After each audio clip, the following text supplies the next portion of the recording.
వల్లభాయ్ పటేల్‌కు ఎక్కువ ఓట్లు వచ్చినా కానీ నెహ్రూ ప్రధానమంత్రి ఎలా అయ్యారు? 1946లో కాంగ్రెస్ అధ్యక్షుడి ఎన్నికలు ప్రక్రియ ప్రారంభమైంది. ఆ సమయంలో కాంగ్రెస్ అధ్యక్షుడిగా ఎన్నికైన వ్యక్తే స్వాతంత్ర్యం తర్వాత దేశానికి తొలి ప్రధానమంత్రి అయ్యే అవకాశముందని అందరికీ తెలుసు. మొత్తం 15 ప్రొవిజనల్ కాంగ్రెస్ కమిటీలలో 12 కమిటీలు సర్దార్ వల్లభాయ్ పటేల్ పేరును ప్రతిపాదించాయి. మిగిలిన 3 కమిటీలు ఎలాంటి నామినేషన్ ఇవ్వలేదు. జవహర్లాల్ నెహ్రూ పేరును ఒక్క ప్రొవిజనల్ కమిటీ కూడా అధికారికంగా ప్రతిపాదించలేదు.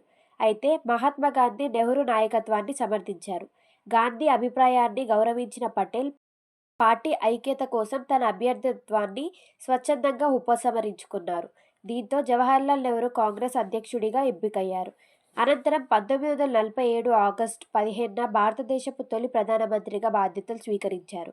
అయితే పటేల్ ప్రధానమంత్రి అయి ఉంటే భారతదేశ చరిత్ర ఎలా ఉండేది అనే ప్రశ్న ఇప్పటికీ చరిత్రకారులు, రాజకీయ విశ్లేషకుల మధ్య చర్చనీయాంశంగా ఉంది.